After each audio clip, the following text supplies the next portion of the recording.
Well, there's a little bit of a winter wonderland out here today. Oh, and I forgot my egg bucket.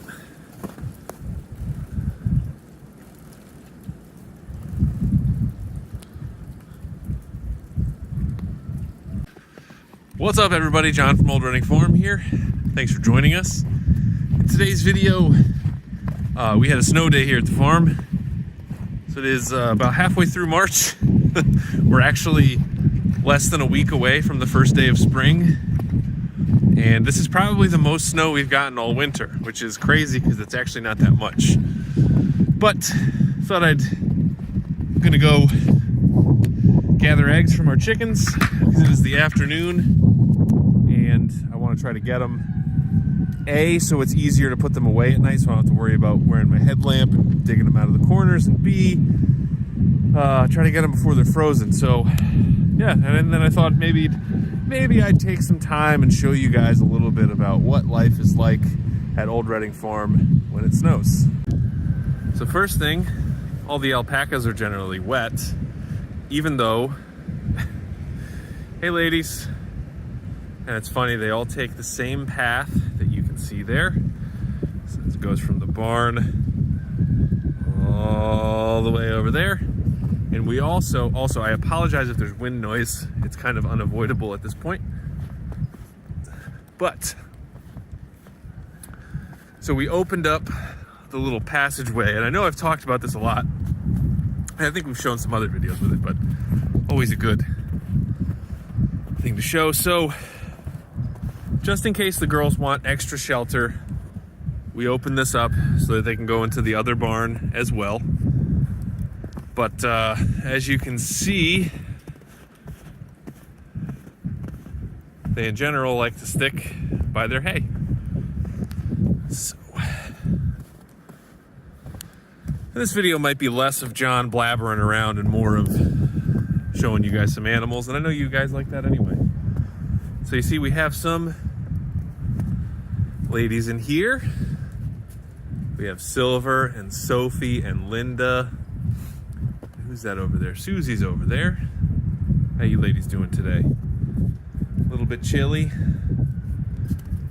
But you can see one of the great things about alpaca fiber is that it is very well insulating. So like the snow that's sitting on, I think that's Sophie's back. It's hard to tell when they're all wet. Hold on. Yeah, I don't know if it's coming up, but the snow is actually going completely sideways. It's not a lot of wind, but this phone, for whatever reason, picks it up a lot. So their fiber is so well insulating that their body heat doesn't melt the snow on their backs.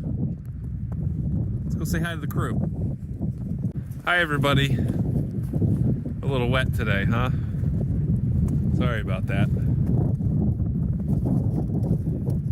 So I'm glad to see that our hay stand is holding up, but only just. I'm gonna make some modifications to that soon. My chainsaw shed is almost done. And then after that, the next project is gonna be opening up that pasture over there, making our catch pen a little bit bigger. And then this is on my list too.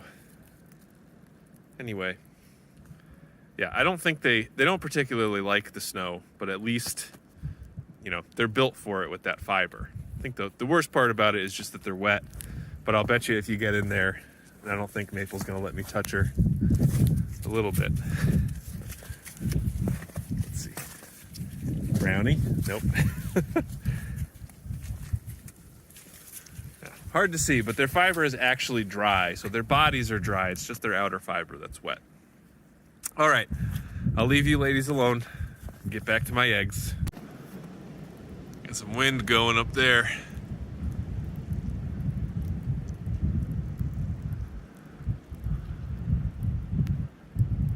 It is pretty, but you know, this snow is super wet and sticky. So I had to, at multiple points today, come down and knock the snow off of the roof of the runs, because otherwise it would get way too heavy and it would break. Woo. I had to go into our peacock pen and do that same thing. You can see where it's sort of sagging down at the right there. And one of the lines that I had set up even snapped, so I was glad that I did it. And the emus, I can't say enough how happy I am that they actually use their house. So there's 2 outside right now, and then there's 2 in the barn over there.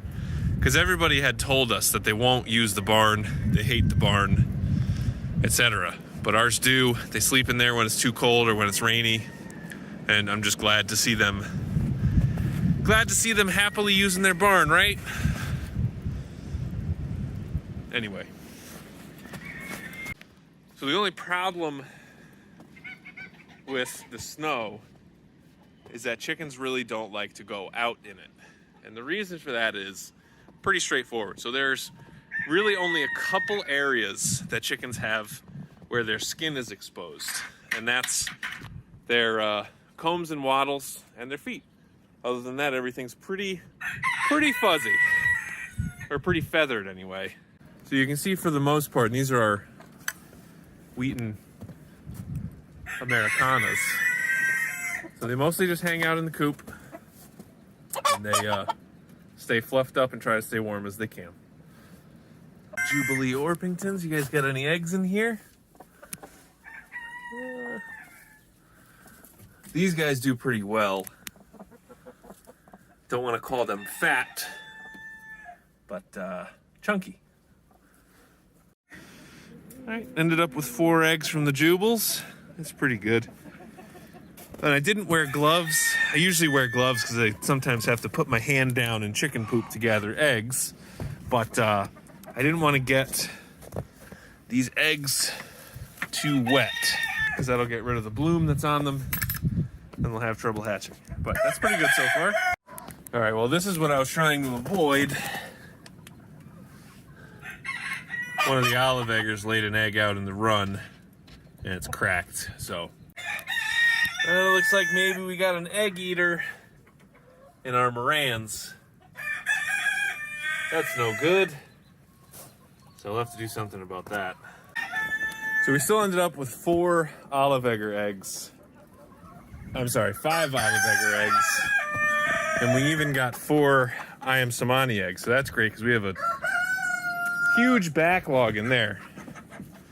But so tomorrow morning we'll come down and we'll bring some hay down to put in their runs because you can see they really generally just stick to the chips. All right, so we got 5 Wheaten Morans, we got 2 Black Copper Morans, we got 5 Toll Bunts, we got 4 Jubilee Orpingtons, we got 5 Olive Eggers, 3 Wheaten Americanas. That was a good day, and 4 I am Samanis. So very happy with that. Good job, everybody. Thank you so much. I'll be back later to tuck you all in. So it was funny. We had just an outright crazy sale of I am Samani eggs once we decided to look at Felix in there. Hold on.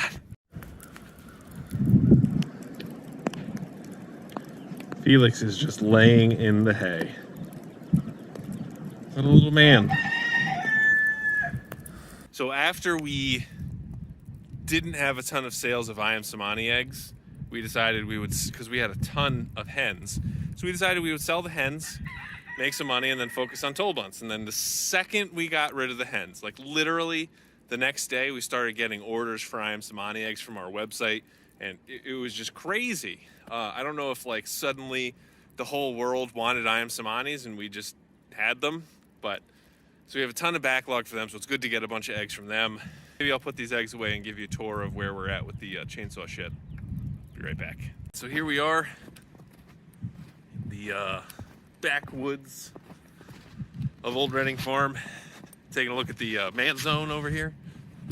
So first, these are some of the logs that I had brought down from up top, and I found that my chainsaw actually went through them pretty well.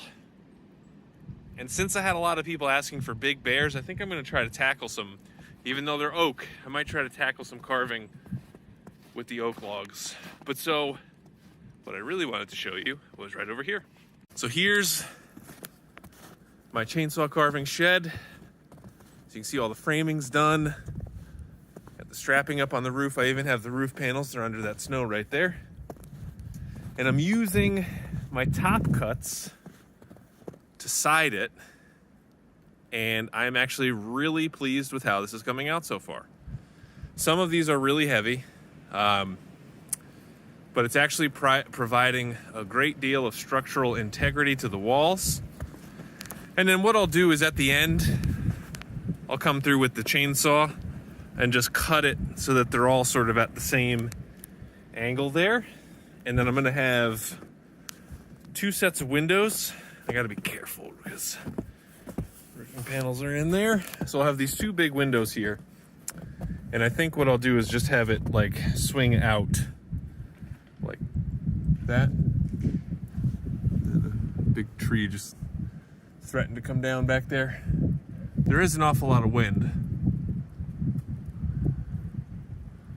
But anyway, so I'll probably have just 1 panel right there and I'll have it hinge out that way because I'm gonna have a door right here and I'll have a big door, 2 big doors right here.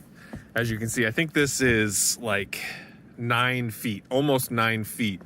So, I'll have 2 4-foot doors and this is just about 5 feet. But then this way, I've noticed a lot of the wind comes from that direction, which is east. Is that east? East. West? That's actually west. So I don't know if that's a thing or what, but this way I can open these doors all the way up wide and have plenty of airflow in here.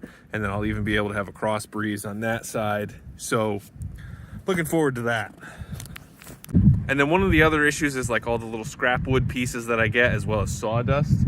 So with this big door up front here, I'll be able to come right up with the tractor, put the bucket right there and just sweep all the extras into the bucket and then fill whatever I need from there. So that'll be handy. And again, like I'm really happy with how this looks. That is a big 4-inch by 10-inch beam, which should give me plenty of space. Anyway, I hope you guys enjoyed this little walk in the woods / snow day extravaganza with old Farmer John here. As always, please give us a comment, let us know what you think, leave us a like, and if you feel like it, subscribe. And we'll see you in the next one.